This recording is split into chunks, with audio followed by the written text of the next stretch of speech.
ನಮಸ್ಕಾರ ವೀಕ್ಷಕರೇ. ಕರಾವಳಿ ಅಂದ ತಕ್ಷಣ ನಮಗೆ ಅಲ್ಲಿಯ ಸೊಗಡು ಮತ್ತು ಅಲ್ಲಿರುವಂತಹ ನೈಸರ್ಗಿಕತೆ ಮತ್ತು ಅಲ್ಲಿರುವಂತಹ ಸಹಬಾಳ್ವೆ ಕಣ್ಮುಂದೆ ಬಂದೇ ಹೋಗುತ್ತೆ. ಇಂತಹ ಸಹಬಾಳ್ವೆ ಇರುವಂತಹ ಮಣ್ಣಿನೊಳಗಡೆ ಇವತ್ತು ಕೋಮುಗಲಭೆ ಅತಿ ಹೆಚ್ಚು ನಡೀತಾ ಇದೆ, ದ್ವೇಷ ಭಾಷಣಗಳು ನಡೀತಾ ಇದ್ದಾವೆ. ಹಿಂಸೆಯ ಮೂಲಕ ಕರಾವಳಿ ಇಡೀ ಜಗತ್ತಿನಲ್ಲಿ ಒಂದು ರೀತಿ ಕುಖ್ಯಾತಿಯನ್ನು ಪಡೆದುಕೊಳ್ತಾ ಇದೆ. ಇದಕ್ಕೆ ಕಾರಣ ಏನು? ಯಾಕೆ ಕರಾವಳಿ ಒಳಗಡೆ ಕೋಮುವಾದದ ಬೀಜ ಅಷ್ಟೊಂದು ಗಟ್ಟಿಯಾಗಿ ಬಿತ್ಕೊಳ್ಳೋದಕ್ಕೆ ಕಾರಣ ಯಾರು? ಹೊಣೆಗಾರರು ಯಾರು? ಇದನ್ನು ನಿಯಂತ್ರಣ ಮಾಡಲಿಕ್ಕೆ ಸಾಧ್ಯನೇ ಇಲ್ವಾ? ಈ ಎಲ್ಲ ಪ್ರಶ್ನೆಗಳಿಗೆ ಉತ್ತರಗಳನ್ನು ಉತ್ತರಿಸೋದಕ್ಕಾಗಿ ನನ್ನೊಟ್ಟಿಗೆ ಚಿಂತಕರಾಗಿರುವಂತಹ ಎಂ ಜಿ ಹೆಗಡೆಯವರಿದ್ದಾರೆ. ಹೆಗಡೆಯವರೇ, ಕಾರ್ಯಕ್ರಮಕ್ಕೆ ಸ್ವಾಗತ. ಸರ್, ಚರ್ಚೆಯ ವಿಷಯಾಂತರ ಮಾಡ್ತೀನಿ ಅಂತ ಅಂದ್ಕೊಳ್ಳೋದು ಬೇಡ, ಚರ್ಚೆ ನಂತರದಲ್ಲಿ ಮಾಡ್ತಾ ಹೋಗೋಣ. ನೀವು ಬೆಂಗಳೂರಿಗೆ ಬಂದಿದ್ದೀರಿ. ಬೆಂಗಳೂರಿಗೆ ಬಂದಿರುವ ಉದ್ದೇಶ ಏನು ಅಂತ? ಇವತ್ತು ಗಾಂಧಿಯ ಸದ್ಭಾವನಾ ದಿನಾಚರಣೆ ಇದೆಯಲ್ಲ, ಆ ಪ್ರಯುಕ್ತ ನಾನೊಂದು ಮಿನುಗು ನೋಟ ಅಂತ ಗಾಂಧಿಯವರ ಕುರಿತು ಪ್ರಶ್ನೋತ್ತರ ಪುಸ್ತಕ ಬರೆದದ್ದು. ಆ ಪುಸ್ತಕಕ್ಕೆ ಗಾಂಧಿ ದತ್ತಿನಿಧಿಯಿಂದ ರಾಜ್ಯ ಗಾಂಧಿ ಸಾಹಿತ್ಯ ಪ್ರಶಸ್ತಿ ಘೋಷಣೆಯಾಗಿದೆ. ಅದನ್ನು ತಗೊಳ್ಳಿಕ್ಕೆ ಅಂತ ನಾನು ಬಂದಿರೋದು. ಮತ್ತು ಆ ಮಿನುಗು ನೋಟ ಹೇಳುವಂಥದ್ದು ಗಾಂಧಿ ವಿಚಾರ ವೇದಿಕೆಯವರು ನೇತೃತ್ವದಲ್ಲಿ ಪ್ರಕಟ ಆದದ್ದು. ಸಾರ್ವಜನಿಕರು ಗಾಂಧೀಜಿಯವರ ಬಗ್ಗೆ ಏನು ಬೇರೆ ಬೇರೆ ಪ್ರಶ್ನೆಗಳನ್ನು ಪದೇ ಪದೇ ರಿಪೀಟೆಡ್ಲಿ ಕೇಳ್ತಾರೆ ಮತ್ತು ಸ್ವಲ್ಪ ನಿಂದನಾರ್ಹ ಮಾಡ್ತಾರೆ. ಅದಕ್ಕೆ ಉತ್ತರ ರೂಪವಾಗಿ ಆ ಪುಸ್ತಕ ಬಂದಿದೆ. ಏನಿದೆ ಸರ್ ಕಂಟೆಂಟ್ ಅದರಲ್ಲಿ? ಅವರು ಒಂದು 60 ಜನ ಕೇಳಿದ ಪ್ರಶ್ನೆಗಳಿಗೆ ಒಟ್ಟು ಸೇರಿ ಉತ್ತರ. ಎರಡನೇದು, ನಾನು ಆ ಪುಸ್ತಕಕ್ಕೆ ಉತ್ತರ ಕೊಡ್ತಾ ಅದನ್ನು ಹುಡುಕ್ಲಿಕ್ಕೆ ಹೋದಾಗೆ ನಾನೇಕೆ ಗಾಂಧಿಯನ್ನು ಕೊಂದೆ ಹೇಳುವಂಥ ಗೋಡ್ಸೆ ಪುಸ್ತಕ ಅದು ಒಂದು ಬೋಗಸ್, ಅದು ಒಂದು ಕಾಲ್ಪನಿಕ ಪುಸ್ತಕ ಅಂಥೇಳಿ ಈ ಪುಸ್ತಕದಲ್ಲಿ ನಾನು ಪುರಾವೆಯನ್ನು ಕೊಟ್ಟಿದ್ದೇನೆ. ಯಾಕೆ ಅಂತಂದರೆ ವೆರಿ ಕ್ಲಿಯರ್. ಗೋಡ್ಸೆ ಕೋರ್ಟಿನಲ್ಲಿ ಕೊಟ್ಟದ್ದು ಸ್ಟೇಟ್ಮೆಂಟ್ 7-8 ಪೇಜು. ಆ ಪುಸ್ತಕವನ್ನು ಹೇಗೆ ಪ್ರೆಸೆಂಟ್ ಮಾಡಿದ್ದಾರೆ ಅಂದರೆ ಇಡೀ 200 ಚಿಲ್ಲರೆ ಪೇಜು ಅವನು ಕೋರ್ಟಿನಲ್ಲಿ ಕೊಟ್ಟ ಹೇಳಿಕೆ ಅಂತ. ಆ ಕೋರ್ಟು ಹೇಳುವ ಶಬ್ದದ ಗ್ರಾವಿಟಿಯನ್ನು ಯೂಸ್ ಮಾಡಿದ್ದಾರೆ ಅವರು ಅದು ಸೇಲ್ ಮಾಡಲಿಕ್ಕೆ. ಕೋರ್ಟಿನಲ್ಲಿ ಕೊಟ್ಟ ಹೇಳಿಕೆ ಅಂತ. ನನಗೆ ಆ್ಯಸ್ ಎ ಲಾ ಸ್ಟೂಡೆಂಟ್ ನನಗೆ ಡೌಟ್ ಆಯಿತು, ಇದು ಹೇಗೆ 200 ಪೇಜಿಗೆ ಓದಿದ ಅಂತ. ನಾನು ಅದನ್ನು ಮಾಹಿತಿ ಹಕ್ಕು ಕಾಯ್ದೆಯಲ್ಲಿ ಕೇಂದ್ರ ಸರ್ಕಾರಕ್ಕೆ ಕೇಳಿದೆ. ಆಮೇಲೆ ಅದು ಅಲ್ಲಿ ಪಬ್ಲಿಕಲ್ಲಿ ಸಿಗ್ತದೆ ಅಂತ ಅವರು ಉತ್ತರ ಬಂತು. ಮತ್ತು ಹುಡುಕ್ತಾ ಹೋದ 8 ಪೇಜ್. ಅದು ಇಟ್ ಈಸ್ ನಾಟ್ ಇದು ಏನು ಕೋರ್ಟಿನಲ್ಲಿ ದಾಖಲೆ ಅಲ್ಲವೇ ಅಲ್ಲ. ಅದಕ್ಕೆ ಅವ ಸಹಿ ಇದ್ದು ಕೋರ್ಟಿನಲ್ಲಿ ಕೊಟ್ಟದ್ದು ಅಲ್ಲ, ಅವ ಓದಿದ್ದು ಅಷ್ಟೇ. ಅದು 8 ಪೇಜ್. ಅದನ್ನು ನಾನು ಆ ಪುಸ್ತಕದಲ್ಲಿ ಹಾಕಿದೆ. ಮತ್ತು ನಾನೇಕೆ ಗಾಂಧಿಯನ್ನು ಕೊಂದೆ ಹೇಳಿ ಓದಿ ನಮ್ಮ ಜನ ಮೂರ್ಖರನ್ನಾಗಿ ಮಾಡ್ತಾರಲ್ಲ ಇವರು. ಆ ಪುಸ್ತಕದ ಲೇಖಕನ ಮಾತು ಏನಿದೆ ಅಂತಂದರೆ, ಈ ಪುಸ್ತಕದಲ್ಲಿ ನಾನು ಜೈಲಿನಲ್ಲಿ ಕುಳಿತುಕೊಂಡಿರುವಾಗ ನನ್ನ ಮನಸ್ಸಿನಲ್ಲಿ ಮೂಡಿರುವ ಕಲ್ಪನೆಗಳನ್ನು ಬರೆದಿದ್ದೇನೆ ಅಂತ. ದಟ್ ಇಟ್ ಸೆಲ್ಫ್ ಡಿಕ್ಲೇರ್ಸ್ ಅದು ಒಂದು ಕಾಲ್ಪನಿಕ ಪುಸ್ತಕ ಅಂತ. ಸೊ ಅದನ್ನೆಲ್ಲವನ್ನು ಅದರಲ್ಲಿ ಹಾಕಿದೆ. ಓಕೆ ಸರ್, ಒಳ್ಳೆ ಮಾಹಿತಿಯನ್ನು ಕೊಟ್ಟಿದ್ದೀರಿ. ನಾನು ಕೂಡ ಆ ಪುಸ್ತಕ ಓದ್ತೇನೆ, ಮತ್ತು ಈ ಕಾರ್ಯಕ್ರಮ ನೋಡ್ತಾ ಇರುವಂಥ ವೀಕ್ಷಕರು ಕೂಡ ಆ ಪುಸ್ತಕವನ್ನು ಓದ್ತಾರೆ ಅಂತ ಅಂದ್ಕೊಳ್ತೀನಿ. ಸರ್, ಈಗ ಚರ್ಚೆ ವಿಷಯಕ್ಕೆ ಬರೋಣ. ನಾನು ಆಗಲೇ ಆರಂಭದಲ್ಲಿ ಹೇಳಿದಾಗೆ ಕರಾವಳಿ ಅಂದರೆ ಒಂದು ರೀತಿ ಸಹಬಾಳ್ವೆಯಿಂದ ನಡೆದುಕೊಳ್ತಕ್ಕಂಥ ಒಂದು ಪ್ರದೇಶ ಅಂತೇಳಿ ಇಡೀ ಕಡೆ ಒಂದು ಮಾಡಲಾಗಿರ್ತಕ್ಕಂಥ ಒಂದು ಪ್ರದೇಶ ಅಂತ ಕರೆಸ್ಕೊಳ್ತಾ ಇತ್ತು. ಅಂಥ ಜಾಗದೊಳಗಡೆ ಇವತ್ತು ಕೋಮು ಗಲಭೆಗಳು, ಹಿಂಸಾಚಾರ, ದ್ವೇಷ ಭಾಷಣ ಇವೆಲ್ಲವೂ ಕೂಡ ನಡೀತಾ ಇದ್ದಾವೆ. ಮೊದಲೇದಾಗಿ ಏನು ಪ್ರತಿಕ್ರಿಯೆ ಕೊಡ್ತೀವಿ? ಈಗ ನಾನು ದಕ್ಷಿಣ ಕನ್ನಡಕ್ಕೆ ಬಂದದ್ದು 1979ರಲ್ಲಿ ಉಡುಪಿಗೆ ಶಿಕ್ಷಣಕ್ಕೆ. ಆ ನಂತರ ಒಂದು 2 ವರ್ಷ ಮಧ್ಯದಲ್ಲಿ ಬೆಂಗಳೂರು ಬಿಟ್ಟರೆ ಮತ್ತೆ ಮಂಗಳೂರಲ್ಲೇ ಇರೋದು. ಆ 80 ಟೈಮ್ 90ವರೆಗಿದು ನನಗೆ ಗೊತ್ತಿದೆ. ತುಂಬ ಸುಂದರವಾದ ಊರು ಮತ್ತು ತುಂಬ ಸಭ್ಯ ಜನಗಳು. ಏನು ಹೇಳ್ತಾರೆ, ಒಂಥರ ಮಾತಿಗೆ ಮೈ ಮೇಲೆ ಬೀಳುವಂಥ ಆ ಪ್ರವೃತ್ತಿಯೆಲ್ಲ ಇಲ್ಲ. Very soft corner people. ಮತ್ತು ಕನ್ನಡ, ತುಳು, ಬ್ಯಾರಿ, ಕೊಂಕಣಿ, ಹವ್ಯಕ, ಅರೆ ಭಾಷೆ, ಗೌಡ ಭಾಷೆ, ಹೀಗೆ ಬೇರೆ ಬೇರೆ ಎಲ್ಲ ಭಾಷೆಗಳು ಅಲ್ಲಿ ಇದೆ ಒಂದೇ ಊರಲ್ಲಿ. ದೈವಸ್ಥಾನ, ಚರ್ಚು, ಮಸೀದಿ ಎಲ್ಲವೂ ಕೂಡ ಅಲ್ಲಿ ಅದ್ಭುತವಾಗಿ ಒಂದಕ್ಕೊಂದಕ್ಕೆ ಪೂರಕವಾಗಿಕೊಂಡೆ. ಅಲ್ಲಿಯ ಕಲ್ಚರಲ್ ಸ್ಟೋರಿಗಳನ್ನು ಓದಿದರೆ, ಜನಪದವನ್ನು ನೋಡಿದರೆ ಈ ಎಲ್ಲ ಲಿಂಕುಗಳು ತುಂಬ ಗಟ್ಟಿಯಾಗಿತ್ತು. 90ರ ದಶಕದ ನಂತರ, ಅದು ಆಡ್ವಾಣಿಯವರ ರಥಯಾತ್ರೆಯ ನಂತರ ಅಲ್ಲಿ ಟ್ರೆಂಡ್ ಕ್ರಿಯೇಟ್ ಆದದ್ದು, ಏನು ಹಿಂದೂ ಪ್ರಯೋಗಶಾಲೆ ಅಂತ. ಅವರು BJP ಮತ್ತು RSSನವರು ಇಡೀ ದೇಶದಲ್ಲಿ ಬೇರೆ ಬೇರೆ ಸಿದ್ಧಾಂತಗಳನ್ನು ಮೂಲಕ ಅವರಿಗೆ ಓಟನ್ನು ತಗೊಳ್ಳಿಕ್ಕಾಗಲಿಲ್ಲ. ಅವರು ಎಲ್ಲ ಸಿದ್ಧಾಂತವನ್ನು ಮಾತಾಡಿದ್ದಾರೆ, ಅವರ ದಾಖಲೆಗಳಲ್ಲಿದೆ. ಏಕಾತ್ಮ ಮಾನವತಾವಾದದಿಂದ ಹಿಡಿದು ಗಾಂಧಿ ಪ್ರಣೀತ ಸಮಾಜ ಕೂಡ ಅವರು ಕಾನ್ಸ್ಟಿಟ್ಯೂಷನ್ನಲ್ಲಿ ಹಾಕ್ಕೊಂಡಿದ್ರು. ಆದರೆ ಯಾವುದು ಕ್ಲಿಕ್ ಆಗಲಿಲ್ಲ. ಸೊ ಹಿಂದುತ್ವ ಇದು ಪ್ರೊಪಗಂಡಕ್ಕೆ ಬಳಸಿದ ಮೇಲೆ ಇಡೀ ದೇಶದಲ್ಲಿ ಅವರಿಗೆ ಓಟ್ ಬರಲಿಕ್ಕೆ ಶುರುವಾಯಿತು. ಅಲ್ಲಿಗೆ ಪೊಲರೈಸೇಷನ್ ಆಯಿತು. ಅದು ಫಸ್ಟ್ ಪ್ರಯೋಗ ಆದದ್ದು ಕರಾವಳಿಯಲ್ಲಿ. ಈ ಕರಾವಳಿಯಲ್ಲಿ ಅದು ಅವರ ಪ್ರಯೋಗ ಮಾಡಿ ಅವರು ಯಶಸ್ವಿಯಾದರು. 91ನಲ್ಲಿ ಚುನಾವಣೆಯಲ್ಲಿ ಕೂಡ ಅವರು MP ಸೀಟ್ ಗೆದ್ದರು. ಆ ನಂತರ ಇದಕ್ಕೆ ಸ್ವಲ್ಪ ಸಪೋರ್ಟಿವ್ ಆಗಿ ಶಕ್ತಿ ಕೊಟ್ಟದ್ದು ಮುಸ್ಲಿಂ ಮತೀಯವಾದದ ಒಂದು ಗುಂಪು. ಅವರು ಏನು ಮಾಡಿದರು, ಇದಕ್ಕೆ ಏನು ಹೇಳ್ತಾರೆ, ಕ್ರಿಯೆಗೆ ಪ್ರತಿಕ್ರಿಯೆ, ರಿವೆಂಜ್ ಹೇಳುವ ಲೆವೆಲಲ್ಲಿ ಅವರು ತಾವು ಅಲ್ಪಸಂಖ್ಯಾತರ ರಕ್ಷಕರು ಹೇಳುವ ಒಂದು ನಿಟ್ಟಿನಲ್ಲಿ ಒಂದು ಗುಂಪು ಅವರು ಎದ್ದರು. ಅದು ಏನಾಯಿತು ಅಂತಂದರೆ, ಆ ಪ್ರತಿಯೊಂದು ಆ್ಯಕ್ಷನ್ ಮತ್ತು ರಿಯಾಕ್ಷನ್ಗಳು ಹಿಂದೂಗಳನ್ನು ಜಾತ್ಯತೀತವಾಗಿ, ಮುಸ್ಲಿಮರನ್ನು ಜಾತ್ಯತೀತವಾಗಿರುವವರು ಪರಸ್ಪರ ಸಂಶಯದಿಂದ ನೋಡುವಾಗೆ ಆಯಿತು. ಆದರೆ ಓವರಾಲ್ ಒಂದು ಹೇಳ್ತೇನೆ, ಈ ಮತೀಯವಾದಿಗಳು ಹಿಂದೂ ಅಥವಾ ಮುಸ್ಲಿಮು ಯಾವುದೇ ಇರಲಿ, ನಿಮಗೆ ಸಿಗೋದು hardly 1 to 2%. But the problem is they are the ruling the society. ಅಲ್ಲಿರೋದು ಪ್ರಾಬ್ಲಮ್. ಯಾರಿಗೂ ಬೇಡ, ನೀವು ಮಂಗಳೂರಿನ ಬಂದರಿಗೆ ಹೋಗಿ ಇವತ್ತಿಗೂ ಅಲ್ಲಿ ಮುಸ್ಲಿಮ್ಸು, ಮೊಗವೀರರು, ಕ್ರಿಶ್ಚಿಯನ್ನರು, ಅವರು ಮಾಡುವ ವ್ಯಾಪಾರ, ಅವರ ಪ್ರೀತಿ, ಅವರು ಒಟ್ಟಿಗೆ ಇರುವುದು ಆಯಿತು. ಅಲ್ಲಿ ಆಸ್ಪತ್ರೆಗಳಿದೆ, ಬೇಕಾದಷ್ಟು ಶಾಲಾ ಕಾಲೇಜುಗಳಿದೆ, ಅಲ್ಲೆಲ್ಲ ಯಾರಿಗೂ ಏನು ಸಮಸ್ಯೆ ಇಲ್ಲ, ವ್ಯಾಪಾರಿಗಳಿಗೆ ಸಮಸ್ಯೆ ಇಲ್ಲ. ಹಾಗೆ ನೋಡಲಿಕ್ಕೆ ಹೋದರೆ ಅಂತರಂಗದ ಗುಟ್ಟು ದೊಡ್ಡ ದೊಡ್ಡ ರಾಜಕಾರಣಿಗಳಿಗೂ ಸಮಸ್ಯೆ ಇಲ್ಲ, ಸಂಘಟನೆಯ ನಾಯಕರಿಗೂ ಸಮಸ್ಯೆ ಇಲ್ಲ. ಸಮಸ್ಯೆ ಇರೋದು ಯಾರಿಗೆ ಕೇಳಿದರೆ, ಈ ಆಮ್ಲೆಟ್ ಹಾಕುವ ಇಬ್ರಾಹಿಮನ ಮಗನಿಗೆ, ಅರ್ಥ ಆಯ್ತಲ್ಲ ನಿಮಗೆ, ಬಸ್ ಕಂಡಕ್ಟರ್ ಮಾಧವನ ಮಗನಿಗೆ. ಅಂದರೆ below middle class and poor ಕ್ಲಾಸ್ನವರಿಗೆ ಮಾತ್ರ ಇದು ದೊಡ್ಡ ಸಮಸ್ಯೆ, ಉಳಿದವರೆಲ್ಲ ಆರಾಮಿದ್ದಾರೆ. ಇದು ಬೆಳೀಲಿಕ್ಕೆ ಮತ್ತು ಅದು ನೇರವಾಗಿ ಈಗ ಅದು ರಾಜಕೀಯಕ್ಕೆ ಹೋಗಿತ್ತು, ವೋಟ್ ಬ್ಯಾಂಕ್ ಆಯಿತು. ಬಟ್ ಒಂದು ನಿಮ್ಮ ಸಂದೇಶ ನಾವು ಹೇಳಿಬಿಡುವ, ಈಗ ಕಳೆದ 1.5 ವರ್ಷದಿಂದ ಸಿದ್ದರಾಮಯ್ಯರವರು ಮೊನ್ನೆ ಒಂದು ವರ್ಷದಿಂದ 2 ಮರ್ಡರ್ ಆಗುವಾಗ ಖಡಕ್ ನಿರ್ಧಾರ ಮಾಡಿದರು. ಇಡೀ ಪೊಲೀಸ್ ಡಿಪಾರ್ಟ್ಮೆಂಟನ್ನು ಚೇಂಜ್ ಮಾಡಿದರು. ಅಲ್ಲಿ ಕ್ರಿಮಿನಲ್ ಆ್ಯಕ್ಟಿವಿಟೀಸ್ಗಳನ್ನೆಲ್ಲ ನಿಲ್ಲಿಸಿದರು. ಮತ್ತು ನಿಮ್ಮ ಪ್ರಚೋದನಾಕಾರಿ ಭಾಷಣ ಕೂಡ ಬಂದಾಗಿ ಪಿನ್ ಡ್ರಾಪ್ ಸೈಲೆಂಟ್ ಇದೆ ಈಗ ಮಂಗಳೂರು. ಸೊ ವಿ ಪ್ರೇ, ಅವರು ಕಮಿಷನರು ಒಂದು 3 ವರ್ಷ ಅಲ್ಲೇ ಇದ್ದರೆ ಒಂದು ಹೊಸ ಸಿಸ್ಟಮನ್ನು ನಾವು ತರಲಿಕ್ಕಾಗ್ತದೆ. ವಿಶೇಷವಾಗಿ ಈ ಐದರ್ ಹಿಂದೂ ಆರ್ ಮುಸ್ಲಿಂ, ಈ ಕಮ್ಯುನಲ್ ಆ್ಯಕ್ಟಿವಿಟೀಸಿಗೆ ದುಡ್ಡು ಬರೋದು ಕ್ರಿಮಿನಲ್ ಆ್ಯಕ್ಟಿವಿಟೀಸಿಂದ. ಈ ಕ್ರಿಮಿನಲ್ ಆ್ಯಕ್ಟಿವಿಟೀಸ್ ಅಂದರೆ ಯಾವುದು? ಗಾಂಜಾ, ಇದು ಮಾದಕ ದ್ರವ್ಯ, ಆಮೇಲೆ ನಿಮ್ಮ ಇಸ್ಪೀಟ್ ಕ್ಲಬ್ಬುಗಳು, ಆಮೇಲೆ ವೇಶ್ಯಾವಾಟಿಕೆ, ಆಮೇಲೆ ಅದೇ ಇದು ಒಂದಂಕಿ, ಆಮೇಲೆ ಅದೆಂಥದ್ದು ಆಟ ಆಡ್ತಾರಲ್ಲ, ಇದು ಆನ್ಲೈನ್ ಗೇಮ್ಸ್ ಏನೋ ಬರ್ತದಲ್ಲ ಅದು. ಇದು ಈಗ ಖಡಕ್ಕಾಗಿ ದುಡಿದು ತಿನ್ನುವವ ಎಷ್ಟೇ ದುಡಿಲಿ ಅವ ನಾನು ಮರ್ಡರ್ ಮಾಡಿದ್ದೇನೆ ಹೇಳಿ ಹೋದರೆ ನನಗೆ 5 ಲಕ್ಷ ದುಡ್ಡು ಕೊಡಿ ಹೇಳಿದರೆ ಅವ ಕೊಡೋದಿಲ್ಲ. ಅಂದರೆ ಪ್ರಾಮಾಣಿಕವಾಗಿ ದುಡ್ದವ ನಾನೇಕೆ ಕೊಡಬೇಕು ಪಾಪದ ಕೆಲಸಕ್ಕೆ. ಅದೇ ಕೆಟ್ಟ ಕೆಲಸ ಮಾಡಿದ್ದವನಿಗೆ ಆ ಪಾಪ ಪುಣ್ಯ ಇಲ್ಲ. ನಾನು ಮರ್ಡರ್ ಮಾಡಿ ನನಗೊಂದು 5 ಲಕ್ಷ ಕೊಡ್ತಾನೆ. ಯಾಕೆಂದರೆ ಅವನಿಗೆ ಇಂಥವ್ರು ಬೇಕು.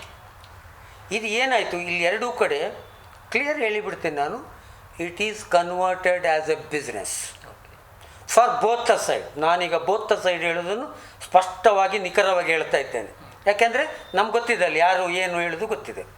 ಸೊ ಒಂದು ಕಡೆ ದೊಡ್ಡದು ಗ್ಯಾಂಗು, ಒಂದು ಕಡೆ ಸಣ್ಣದು, ವಿಷಯ ಅಷ್ಟೇ. ಬಟ್ ಎರಡೂ ಕಡೆ ಬಿಸ್ನೆಸ್ ಆಗಿದೆ. ಬಲಿ ಬೀಳುವುದು ಯಾರು? ಈಗ ನಿಮ್ಮ ಹತ್ರ ಹೇಳೋದು 2006ರಲ್ಲಿ 8ರಲ್ಲಿ ದೊಡ್ಡ ಗಲಾಟೆ ಆಗಿ ಒಂದು 500 ಚಿಲ್ಲರೆ ಜನ ಜೈಲಿಗೆ ಹೋದರು. ಅದರಲ್ಲಿ 426 ಜನ ಬ್ಯಾಕ್ವರ್ಡ್ ಮತ್ತು SC ST ಉಳಿದವರು. ಈಚೆಯಿಂದ ಮುಸ್ಲಿಮ್ಸ್ ಇದು ನೀವು ತೆಗೆದು ನೋಡಿದರೆ ಅದರಲ್ಲಿ ಯಾರು ಮೆಡಿಕಲ್ ಕಾಲೇಜಿಗೆ ಹೋಗುವವರು ಅಥವಾ ಅವರ ಮಕ್ಕಳು ಇಲ್ಲ.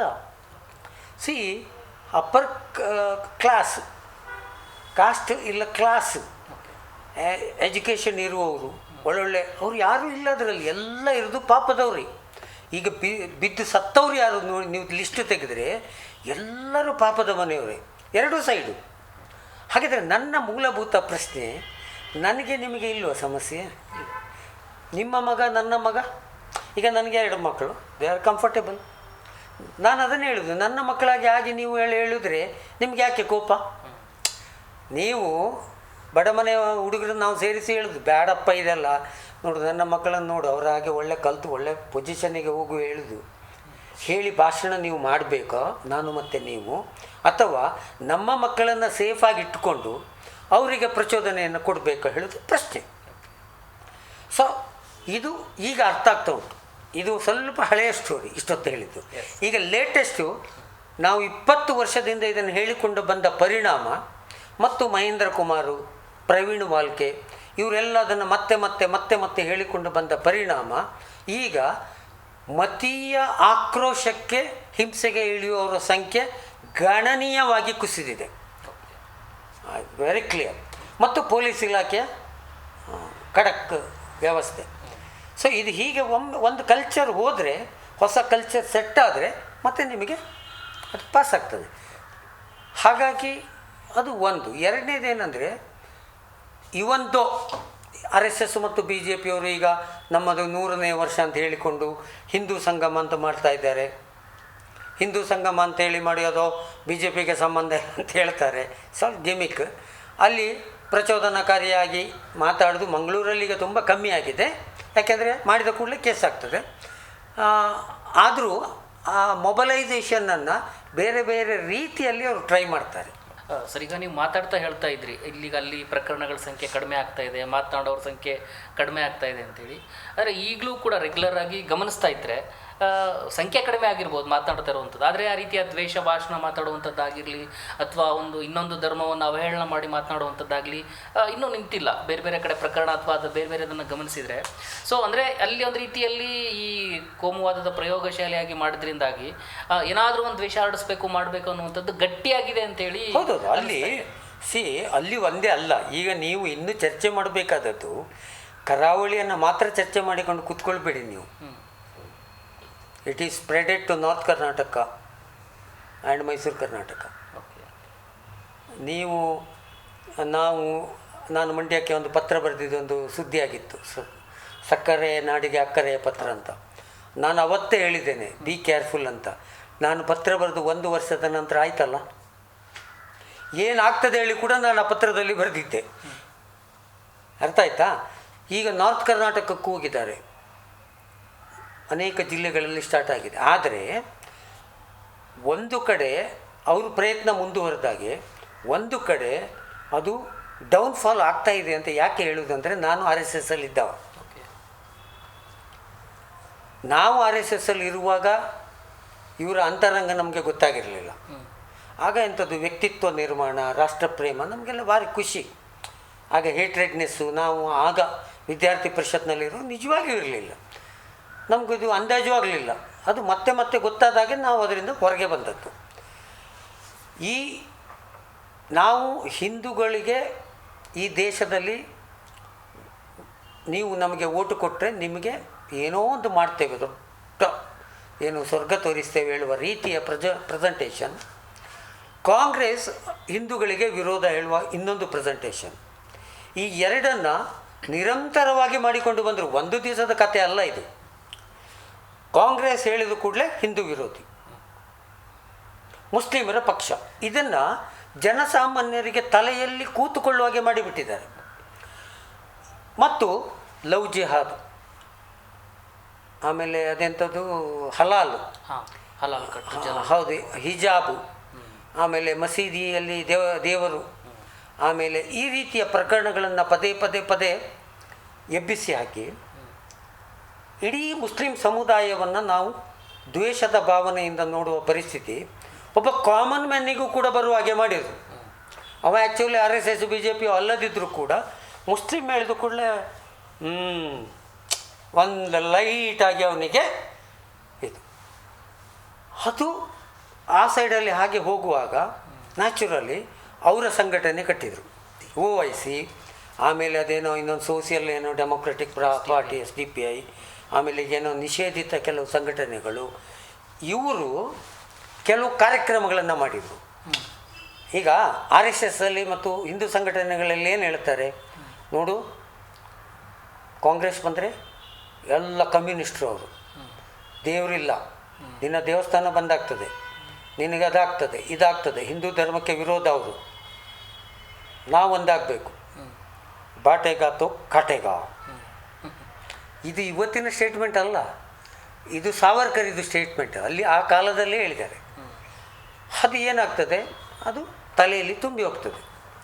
ಜನರಿಗೂ ಹೌದು ಅಂತ ಅನ್ನಿಸ್ಲಿಕ್ಕೆ ಈ ಗುಂಪುಗಳು ಮಾಡುವ ಕೆಲವು ಅಧಿಕ ಪ್ರಸಂಗ ಉಂಟಲ್ಲ, ಅವರು ಮಾಡಿದಾರಲ್ಲ, ಅದೇನಾಯಿತು ನೋಡಿದ್ಯಾ, ನಾನು ನಿನ್ನೆ ಹೇಳಿದಲ್ಲ ನಿಮಗೆ, ಈಗೇನು ಹೇಳ್ತಿ. ಅದಕ್ಕೆ ಸರಿಯಾಗಿ ಕೆಲವು ನೆರೇಷನ್ಗಳು BJP ಮತ್ತು RSSಗೆ ಟೀಕೆ ಮಾಡುವ ಭರದಲ್ಲಿ ಮತ್ತು ಇವರನ್ನು ಕಟ್ಟಿ ಹಾಕಬೇಕು ಹೇಳುವಂಥ ಒಂದು ಸ್ಪಿರಿಟಲ್ಲಿ ನಮ್ಮಂಥವರು ಕೆಲವರೆಲ್ಲ ಯಾವುದಕ್ಕೂ ಇಲ್ಲದ ಹಿಂದೂ ಮಾನಸಿಕ ಸ್ಥಿತಿ ಉಂಟಲ್ಲ, ಹಿಂದೂ ಧರ್ಮ ಪಾಲನೆ, ಅವರಿಗೆ ಎಲ್ಲೋ ಒಂದು ಕಡೆ ಹರ್ಟ್ ಆಗುವಾಗೆ ಮಾತಾಡಲಿಕ್ಕೆ ಶುರು ಮಾಡಿದ್ದು. ನಾವು ಮಾತಾಡಿದ್ದೇವೆ, ಅದು ಅಂದರೆ ಉದ್ದೇಶಪೂರ್ವಕ ಅಲ್ಲದು. ನಮ್ಮ ಪ್ರೆಸೆಂಟೇಷನ್ನು ಬೈಯೋದು ಯಾರಿಗೆ, ನಮ್ಮ ಉದ್ದೇಶ ಯಾರು, RSS. ಅದಕ್ಕೆ ಈಗ ನಾವು ಹೇಳೋದು RSS ಹಿಂದೂಗಳು, BJP ಹಿಂದೂಗಳು ಅಂತಲೇ ನಾವು ಸ್ಟಾರ್ಟ್ ಮಾಡಿದ್ವಿ ಇತ್ತೀಚೆಗೆ.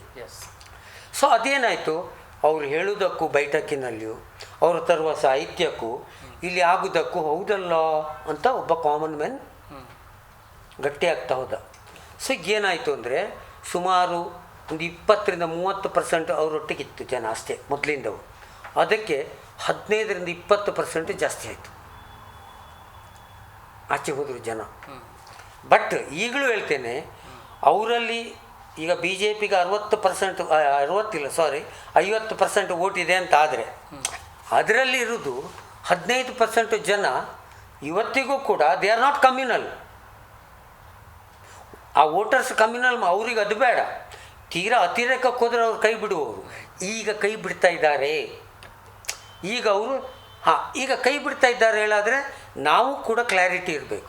ನೋಡಪ್ಪ, ವಿಷಯ ನಿನ್ನ ಆರಾಧನಾ ಪದ್ಧತಿ ನನಗೆ ಟೀಕೆ ಮಾಡ್ತೇನೆ ಅಂತ ಆದರೆ ನಾನು ಸಂವಿಧಾನ ವಿರೋಧಿ. ಯಾಕೆಂದರೆ ಸಂವಿಧಾನದಲ್ಲಿ ಪ್ರತಿಯೊಬ್ಬರಿಗೂ ಧಾರ್ಮಿಕ ನಂಬಿಕೆ ಮತ್ತು ಆರಾಧನೆಯನ್ನು ಕೊಟ್ಟ ಮೇಲೆ ನಾವು ಸಂವಿಧಾನದ ಪ್ರಿಯರಾಗಿ, ನಾವು ಸಂವಿಧಾನದ ಅಭಿಮಾನಿಗಳಾಗಿ, ನಾವು ಆ ಸಂವಿಧಾನದ ವಿರುದ್ಧ ನಾವು ಇನ್ನೊಬ್ಬನಿಗೆ ಹರ್ಟ್ ಮಾಡಲಿಕ್ಕೆ ಹೋದರೆ ಅದು ಸರಿಯಲ್ಲ. ಸೊ ನೀನೇನೋ ಆರಾಧನೆ ಮಾಡಿಕೊಳ್ತೆ. ಇಲ್ಲಿ ಏನಾಯಿತು ಹೇಳ್ತೇನೆ ನಾನು I want to make it very clear. ಈ ಮೂಢನಂಬಿಕೆಗಳು ನಾನು ಟೀಕೆ ಮಾಡ್ತೇನೆ. ಆ ಟೀಕೆ ಮಾಡುವಾಗ ಏನಾಗ್ತದೆ ಅಂದರೆ ಮೂಲ ನಂಬಿಕೆಗೆ ಒಂದಿಷ್ಟು ಅರ್ಥ ಆಯ್ತಾ ನಿಮಗೆ, ಅದು ಪ್ರೆಸೆಂಟೇಷನ್ನು ಮತ್ತು ನೆರೇಷನ್ನಿನ ಸಮಸ್ಯೆ. ಇತ್ತೀಚೆಗೆ ಅದನ್ನು ನಮ್ಮ ಮಿತ್ರರು ಅರ್ಥ ಮಾಡಿಕೊಂಡಿದ್ದಾರೆ ರೀಸೆಂಟಾಗಿ, ಈಗ ಕ್ಲಾರಿಟಿ ಸಿಕ್ಕಿದೆ. ಹಾಗಾಗಿ ಇದು ಅವರು ಬೆಳೀಲಿಕ್ಕೆ ಕಾರಣ ಆಯಿತು, ಓಟುಗಳು ಆಚೆ ಹೋಗ್ಲಿಕ್ಕೆ ಶುರುವಾಯಿತು. ಆದರೆ ಈಗ ಕ್ಲಾರಿಟಿ ಆಗಿದೆ ಜನರಿಗೆ, ಹಿಂದೂಗಳಿಗೆ ಇವರಿಂದ ಏನೂ ಆಗೋದಿಲ್ಲ, ಸುಮ್ಮನೆ ಇದು. ಅದನ್ನು ನಾವು ಹೇಳೋದು it is A ballot paper Hindutva ಅಂತ. ಇದೊಂದು ಹೊಸತ್ತು, ನವ ಹಿಂದುತ್ವ ಅಂತ ನಾವು ಅವರನ್ನು ಕರೆಯೋದು. ಇದು ವೇದ ಉಪನಿಷತ್ತಿನ ವೇದಾಂತಕ್ಕೆ ಪಕ್ಕ ವಿರುದ್ಧವಾದ ನವ ಹಿಂದುತ್ವ. ಈ ವೇದ ಮತ್ತು ಉಪನಿಷತ್ತಿನ ವೇದಾಂತ ಉಂಟಲ್ಲ, ವಿವೇಕಾನಂದರು ಹೇಳಿತ್ತು, ರಾಮಕೃಷ್ಣ ಪರಮಹಂಸರು ಫಾಲೋ ಮಾಡಿದ್ದು, ಈ ದೇಶದ ಸಂತರು ಫಾಲೋ ಮಾಡಿದ್ದು, ನಾರಾಯಣ ಗುರುಗಳು ಫಾಲೋ ಮಾಡಿದ್ದು, ಅದನ್ನಷ್ಟೇ ನಾವು ಫಾಲೋ ಮಾಡಿದರೆ ನಿಮಗೂ ಸಮಸ್ಯೆ ಇಲ್ಲ, ನನಗೂ ಸಮಸ್ಯೆ ಇಲ್ಲ, ಯಾರಿಗೊಂದು ಕ್ವಶನ್ ಕೇಳಲಿಕ್ಕೆ ಆಗೋದಿಲ್ಲ. ಅವರು ಅದನ್ನು ಬಿಟ್ಟು ಹೋಗಿದ್ದಾರೆ ನವ ಹಿಂದುತ್ವದವರು. ಯಾಕೆಂದರೆ ನವ ಹಿಂದುತ್ವದವರು ಈ ವೇದಾಂತವನ್ನು ಒಪ್ಪಿಕೊಂಡ್ರೆ ಅವರ ಅಂಗಡಿ ಬಂದಾಗ್ತದೆ. ಇದು ಇಲ್ಲಿ ಅವರು ಈ ರೀತಿಯ ಒಂದು ಮಾನಸಿಕ ಸ್ಥಿತಿಯಲ್ಲಿದೆ. ಈಗ ಮನುಷ್ಯನಿಗೆ ನೋಡಿ, ಕೊನೆಯದಾಗಿ ಹೇಳ್ತೇನೆ ನಾನು, ನೀವು ಮನುಷ್ಯ ಅಧಿಕಾರ ಇಲ್ಲದಾಗ ತುಂಬ ಸಭ್ಯ, ಸಂಪತ್ತು ಇಲ್ಲ ಅಧಿಕಾರ ಇಲ್ಲದಾಗ ಹೇಳಿದಾಗ ನಾನು ಏನು ತುಂಬ ಸಿಂಪಲ್ ಮಾರ್ಯಾವ ಅಂತ. ನಿಮ್ಮನ್ನು ಪರೀಕ್ಷೆ ಮಾಡಬೇಕು ಹೇಗೆ ಗೊತ್ತುಂಟಾ? ನಿಮ್ಮ ಎದುರಿಗೆ ಫುಲ್ಲು ತಿನ್ನಲಿಕ್ಕೆ 50 ಐಟಮ್ ಇಡಬೇಕು, ಇಟ್ಟು ಹಿಡನ್ ಕ್ಯಾಮ್ರಾ ಇಟ್ಟು ದೂರದಲ್ಲಿ ನಿಂತು ನೋಡಬೇಕು. ನೀವೇ ಒಂದು ಕೈಲಿ ತಿಂತೀರಾ 2 ಕೈಲಿ ತಿಂತೀರೋ ಅಂತ. ಇವರಿಗೆ 15 ವರ್ಷದಲ್ಲಿ ಈಗ 2 ಕೈಲಲ್ಲ, ಬಾಯಲ್ಲಿ 2 ಕೈಯಲ್ಲಿ ಎಲ್ಲ ಕಡೆಯಿಂದ ತಿನ್ನುವುದು, ಅದಕ್ಕೆ ಏನೂ ಇಲ್ಲ, ನಿಯತ್ತಿಲ್ಲ. ಈಗ ಒಂದೊಂದು ಶುರು ಆಗ್ತಾ ಉಂಟಲ್ಲ. ಅಧಿಕಾರ ಬರಬೇಕು, ಸಂಪತ್ತು ಬರಬೇಕು, ಆಗ ಮನುಷ್ಯನ ಒಬ್ಬ ಇಂಡಿವಿಜುವಲ್ ಕೂಡ. ಈಗ ನಾಳೆ ನನಗೆ ಒಂದು ರಾತ್ರಿ ಬೆಳಗಾಗುವಾಗ ಒಂದು 5 ಕೋಟಿ ಬಂದರೆ 100% ಬರೆದು ಕೊಡ್ತೇನೆ. ನನ್ನ ಒಟ್ಟು ವ್ಯಕ್ತಿತ್ವದಲ್ಲಿ 25% ಕರಪ್ಟ್ ಆಗಿರ್ತದೆ. ನಾನೂ ಕೂಡ ಆಗಿರ್ತೇನೆ. ಯಾಕೆಂದರೆ ನಾವ್ಯಾರೂ ಕೂಡ ಸಾಧಕರಲ್ಲ, ನಾವ್ಯಾರು ಗಾಂಧಿಗಳಲ್ಲ, ಆಗ್ಲಿಕ್ಕೆ ಆಗೋದು ಇಲ್ಲ, ವಿವೇಕಾನಂದರಾಗಲಿಕ್ಕೂ ಆಗೋದಿಲ್ಲ. We are all common man. ನಮಗೆ ಆ ಆಕರ್ಷಣೆ ಹೇಳೋದುಂಟಲ್ಲ, ಅದು ಬಂದೇ ಬರ್ತದೆ. ಇವರ ಹಣೆಬಾರ ಈಗ 15 ವರ್ಷದಲ್ಲಿ 2 ಕೈಯಲ್ಲೂ ತಿಂತಾಯಿದ್ದಾರೆ, ಬೇಯಿಸದೆ ತಿಂತಾಯಿದ್ದಾರೆ, ಹಸಿ ತಿಂತಾ ಇದ್ದಾರೆ. ಅವರ ನಿಷ್ಠೆ, ರಾಷ್ಟ್ರಪ್ರೇಮ, ಸಂಸ್ಕೃತಿ, ಸಭ್ಯತೆ, ಆದರ್ಶ ಎಲ್ಲ ಎಲ್ಲಿಂದ ಎಲ್ಲಿಗೆ ಹೋಗಿ ಮುಟ್ಟಿದೆ. ಹೌದಾ? 19 ಜನ ಸಿಡಿಗೆ ಸ್ಟೇ ತರ್ತಾರೆ ಅಂದರೆ ಇವರು ಎಂಥದ್ದು ವ್ಯಕ್ತಿತ್ವ ನಿರ್ಮಾಣ. ಸಂಸ್ಕಾರ ಕೊಟ್ಟು ಕಳಿಸಿದಲ್ಲ ನೀವು. ಎಷ್ಟು ಗುಂಪುಗಳಿದೆ ಈಗ ಅಲ್ಲಿ ಎಲ್ಲ ನಮಗೂ ಗೊತ್ತುಂಟು. ಅದು ಇನ್ನೂ ಒಂದು ದಿವಸ ಮಾತಾಡ್ಬೋದು, ಅಷ್ಟಿದೆ. RSS ಬಿಟ್ಟಿರೋದು, ನಾನು ಈ ರಾಷ್ಟ್ರೋತ್ಥಾನ ಪರಿಷತ್ತಿನಲ್ಲಿ ಸಾಹಿತ್ಯ ವಿಭಾಗದಲ್ಲಿ ಕೆಲಸ ಮಾಡ್ತಾ ಇದ್ದೆ. ABVP ರಾಜ್ಯ ಕಾರ್ಯಕಾರಿಣಿಯಲ್ಲಿದ್ದೆ, ಉಡುಪಿ ಜಿಲ್ಲಾ ಕಾರ್ಯದರ್ಶಿಯಲ್ಲಾಗಿದ್ದೆ. RSS ಶಾಖೆಗೆ ಹೋಗ್ತಿದ್ದೆ, ಮಂಗಳೂರಲ್ಲೂ ಮುಖ್ಯ ಶಾಖಾ ಶಿಕ್ಷಕ ಆಗಿದ್ದೆ. ನಾವು ಬಿಡಲಿಕ್ಕೆ ಕಾರಣ ನಮಗೆ ಹೇಳಿದ ಏನು ವ್ಯಕ್ತಿತ್ವ ನಿರ್ಮಾಣ, ಸಂಸ್ಕಾರ ಇದಲ್ಲ, ಇದರ ಬದಲು ಬೇರೆ ಬೇರೆ ಇವರ ರಾಜಕೀಯ ಹುನ್ನಾರಗಳು ಇದೆ ಹೇಳುವಂಥ ಸ್ಟೆಪ್ ಬೈ ಸ್ಟೆಪ್ ನಮಗೆ ಅರ್ಥ ಆಯಿತು. ಸೊ ಅದರ ಒಟ್ಟು ಕತೆ, ಅಂತರಂಗದ ಗುಟ್ಟು ನಮಗೆ ಅರ್ಥ ಆಯಿತು, ಇದು ಬೇರೆ ಇದೆ ಅಂತ. ಅದಕ್ಕೆ ನಾನು ಅದರ ಕಾರಣಗಳೆಲ್ಲವೂ ಕೂಡ ನನ್ನ ಆತ್ಮಕಥೆ ಚಿಮಣಿ ಬೆಳಕಿನಿಂದ ಅಂತ ಆ ಪುಸ್ತಕದಲ್ಲಿ ಫುಲ್ ಬರೆದಿದ್ದೇನೆ. ನಾನು ಬಿಟ್ಟದ್ದು, ಅವರ ವಿರುದ್ಧ ಹೋರಾಟ ಪ್ರಾರಂಭ ಆದದ್ದು, ನಾನು ಹೇಗೆ ಸ್ಟೆಪ್ ಬೈ ಸ್ಟೆಪ್ಪು RSS ಬಿಟ್ಟ ಮೇಲೂ ಕೂಡ ನಾನು ಕಮ್ಯುನಲ್ ಮೈಂಡೆಡ್ ಆಗಿದ್ದೆ. ಆಮೇಲೆ ನಾವು ಸ್ವಂತ ಒಂದು ಸಂಘಟನೆ ಮಾಡಿದ್ವಿ. ಆ ಸಂಘಟನೆಯಲ್ಲಿ ಕಮ್ಯುನಲ್ ಆಗೇ ಇದ್ದದ್ದು ನಾನು. ಅದರಿಂದ ಹೊರಗೆ ಬಂದದ್ದು ಹೇಗೆ ಹೇಳೋದು ನನ್ನ ಕತೆ, ಆತ್ಮಕಥೆಯಲ್ಲಿ ಚಿಮಣಿ ಬೆಳಕಿನಿಂದಂತಿದೆ, ನೋಡಿದರೆ ಗೊತ್ತಾಗ್ತದೆ. ಓಕೆ, ನೀವು ಮಾತಾಡ್ತಾ ಹೇಳ್ತಾ ಇದ್ರಿ ನಾನು RSS ಅಲ್ಲಿ ಇದ್ದೆ ಅಂಥೇಳಿ. ನನಗೊಂದು ಮತ್ತೆ ಒಂದು ಕುತೂಹಲದಿಂದ ಇನ್ನೊಂದು ಪ್ರಶ್ನೆ ಕೇಳ್ತೀನಿ. ಸಾಮಾನ್ಯವಾಗಿ RSSನಲ್ಲಿ ಏನೇನು ಚರ್ಚೆಗಳು ನಡೀತವೆ ಅನ್ನೋಂಥದ್ದು ಒಂದಿಷ್ಟು ಜನರಿಗೆ ಆಲ್ರೆಡಿ ಬೇರೆ ಬೇರೆಯವ್ರು ಬರೆದಿರೋ ಪುಸ್ತಕದಲ್ಲಿ ಇದನ್ನು ಓದಿ ಗೊತ್ತಿದೆ. ಆದರೆ ನೀವು ಒಂದು ಮಾತು ಹೇಳ್ತಾ, ಕರಾವಳಿ ಅಷ್ಟೇ ಅಲ್ಲ, ಈಗ ಅದು ಕೋಮುವಾದದ ಪ್ರಯೋಗಶಾಲೆ ಉತ್ತರ ಕರ್ನಾಟಕಕ್ಕೂ ಹಬ್ಬಿದೆ, ಮಂಡ್ಯ ಬೇರೆ ಬೇರೆ ಕಡೆಗಳಲ್ಲೂ ನಡೀತಾ ಇದೆ ಅಂತ ಹೇಳಿದ್ರಿ. ಅಂದರೆ ಅವ್ರು ಈ ರೀತಿ ಗುರಿಯಾಗಿಸ್ಕೊಂಡು ಇಂಥ ಪ್ರದೇಶದಲ್ಲಿನೇ ನಾವು ಕೋಮು ಗಲಭೆ ಮಾಡಬೇಕು ಎನ್ನುವಂಥ ಚರ್ಚೆಗಳನ್ನು ಮಾಡ್ತಾರಾ ಅಂತ? ಇಲ್ಲ, ಕೋಮು ಗಲಭೆಗಳನ್ನು ಮಾಡಬೇಕಂತ ಪ್ಲ್ಯಾನ್ ಮಾಡೋದಿಲ್ಲ. ಅವ್ರು ಏನು ಮಾಡ್ತಾರೆ ಅಂದರೆ ಅಲ್ಲಿ ಕೋಮು ಧ್ರುವೀಕರಣಕ್ಕೆ ಹೋಗ್ತಾರೆ. ಈಗ ಮಂಡ್ಯದಲ್ಲಿ ನಮ್ಗೆ ಸೀಟೇ ಬರ್ತಾ ಇಲ್ಲ, ಯಾಕೆ ಬೈಠಕ್, ಅಲ್ಲಿ ಒಂದು 2 ಜನ ಪ್ರಚಾರಕರು ಬಿಡ್ತಾರೆ. ಅಲ್ಲಿ ಹಿಂದೂಗಳ ಮನೆಗೆಲ್ಲ ಹೋಗಿ ಶುರು ಮಾಡ್ತಾನೆ, ನಾವು ಒಂದಾಗಬೇಕು. ಅವರಿಗೆ ಕತೆ ಹೇಳ್ತಾನೆ, ಎಲ್ಲಿದು ಶಿವಾಜಿದು, ಶಿವಾಜಿ ಕಥೆಯಿಂದ ಶುರು ಮಾಡ್ತಾನೆ. ಹಾಗೆ ಮಾಡಿ ಮಾಡಿ ಮಾಡಿ ನಿಧಾನಕ್ಕೆ ಕಾಶ್ಮೀರಕ್ಕೆ ಬರ್ತಾನೆ. ಕಾಶ್ಮೀರದಿಂದ ಕೊನೆಗೆ ಎಲ್ಲಿಯೋ ನಿಮ್ಮ ಕೆಲವರು ಮುಸ್ಲಿಂ ಹುಡುಗರು ಇಲ್ಲಿಯಲ್ಲೋ ಮಸೀದಿಗೆ ಕಲ್ಲು ಹೊಡೆದದ್ದುಂಟಲ್ಲ, ಅದಕ್ಕೆ ಬರ್ತಾನೆ. ನಿಧಾನಕ್ಕೆ ಅದು ಸ್ಟಾರ್ಟ್ ಆಗಿ ಒಂದು ಗುಂಪು ಮಾಡ್ತಾರೆ. ಗುಂಪು ಮಾಡಿದ ಮೇಲೆ ಆಟೋಮೆಟಿಕಲಿ ಅಲ್ಲಿ ಅವಿಶ್ವಾಸದ ಒಂದು ಬಿರುಗಾಳಿ ಎಳಲಿಕ್ಕೆ ಶುರುವಾಯಿತು. ನಿನ್ನೆಯವರೆಗೆ ಒಟ್ಟಿಗೆ ಇದ್ದವ ಇವತ್ತು ಅವಿಶ್ವಾಸದಿಂದ ನೋಡಲಿಕ್ಕೆ, ಅಪನಂಬಿಕೆಯಿಂದ ನೋಡಲಿಕ್ಕೆ ಶುರುವಾಯಿತು. ಅಲ್ಲಿ ಗ್ಯಾಪ್ ಕ್ರಿಯೇಟ್ ಆಯಿತು. ಆಗ ಏನಾದರೂ ಒಂದು ಸಣ್ಣ ಘಟನೆ ಆದರೆ ಅದಕ್ಕೆ ಅದ್ಯಾರೋ ಧ್ವಜ ಹಾರಿಸಿದ್ರು ಅಂತ ಸ್ಟಾರ್ಟ್ ಮಾಡಿದರು. ಆಮೇಲೆ ಇನ್ನೂ ಒಂದಿದೆ, ಕೋಮುವಾದಿಗಳು, ತೀವ್ರವಾದ ಕೋಮುವಾದಿಗಳು, ಮತೀಯವಾದಿಗಳು, ಹಿಂದೂ, ಮುಸ್ಲಿಂ, ಕ್ರಿಶ್ಚಿಯನ್ ಯಾರೇ ಇರಲಿ, ಈ ಮತೀಯವಾದಿಗಳ ನಡುವೆ ಲಿಂಕ್ ಇದೆ. It's my open statement. ಈ ಮತೀಯವಾದಿಗಳ ನಡುವೆ ಒಂದು ಸಂಬಂಧವೂ ಇದೆ. ಅವರ ಬಿಸ್ನೆಸ್ಸಿಗೆ ಬೇಕಾದಾಗ ಅವ್ರಿಗೆ ಒಬ್ರಿಗೊಬ್ರಿಗೆ ಪ್ರವೋಕ್ ಮಾಡಲಿಕ್ಕೆ ವ್ಯವಸ್ಥೆ ಮಾಡಿಕೊಳ್ತಾರೆ. ಯಾವ ರೀತಿ ಸರ್?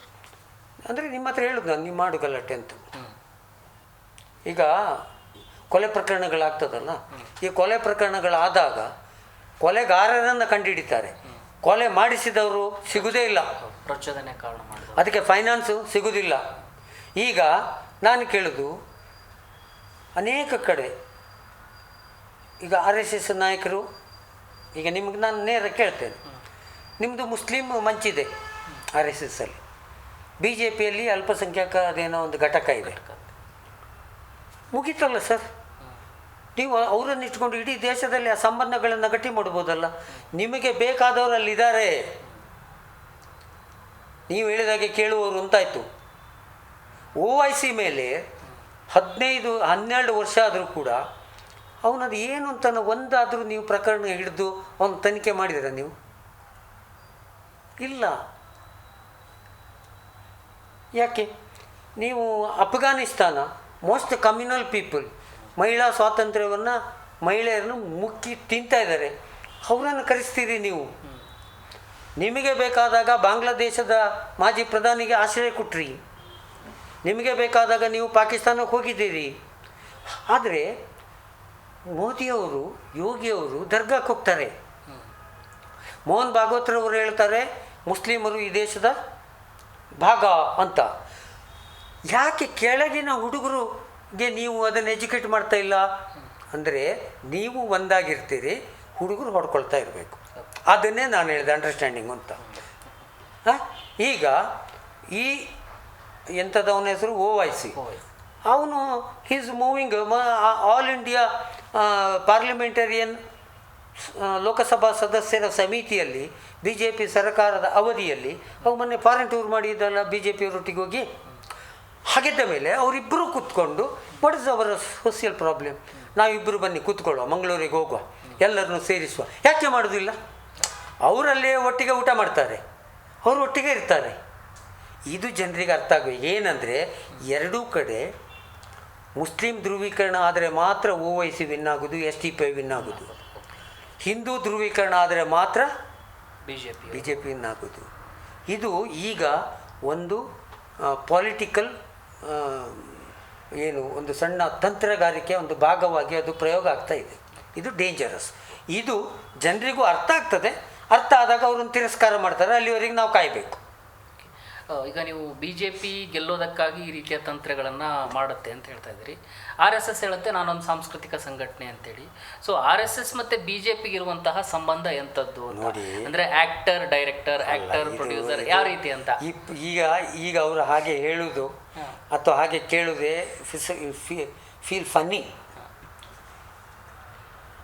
RSS ಅವರ ಏನು affiliated ಇನ್ಸ್ಟಿಟ್ಯೂಷನ್ನಲ್ಲಿ ಲಿಸ್ಟಲ್ಲೇ ಹಾಕ್ಕೊಂಡಿದೆ.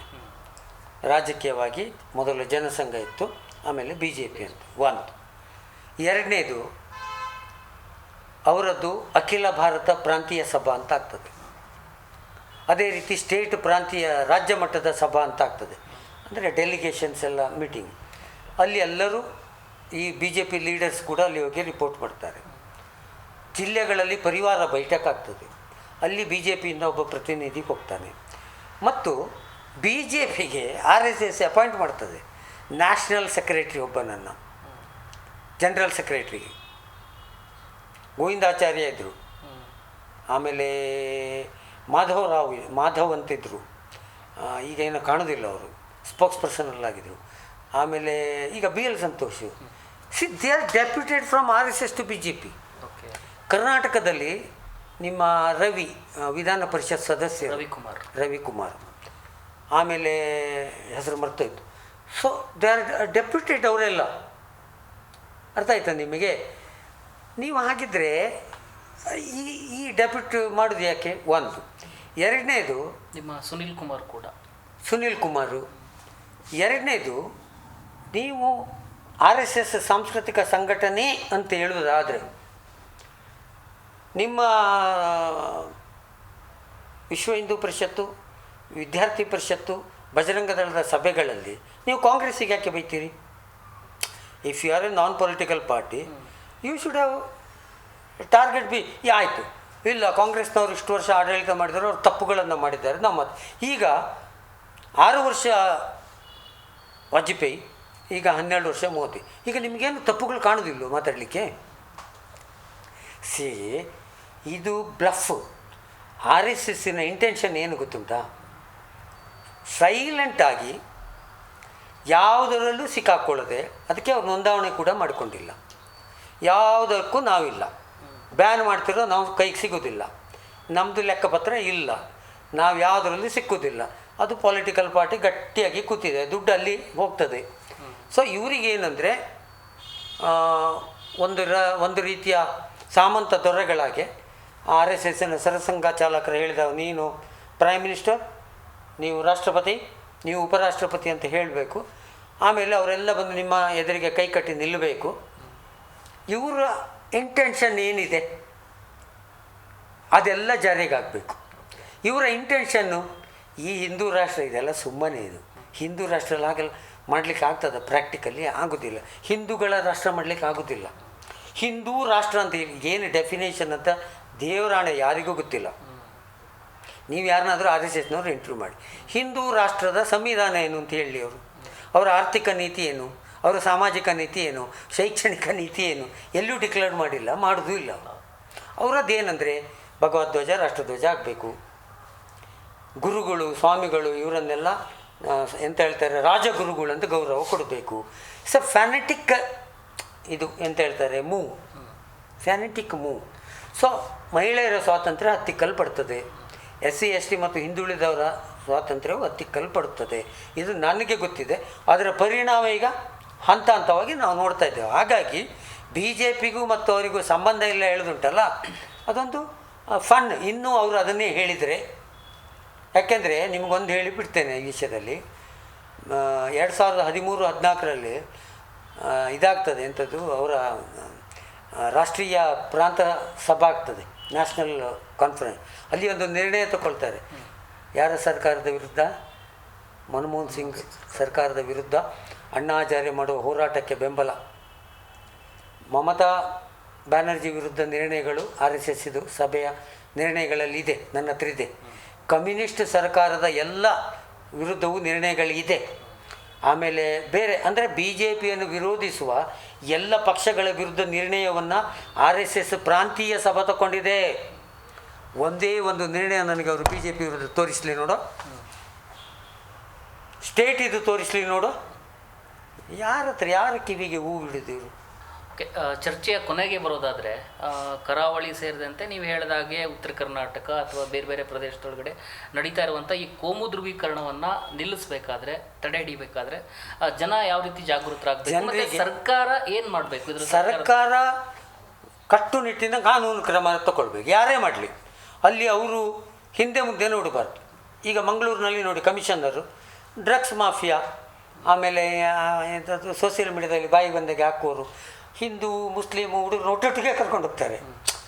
That should be happen. ಆಗ ಯಾರಿಗೂ ಗಲಾಟೆ ಮಾಡಲಿಕ್ಕೆ ಅವಕಾಶ ಇಲ್ಲ, ಆಯಿತಾ?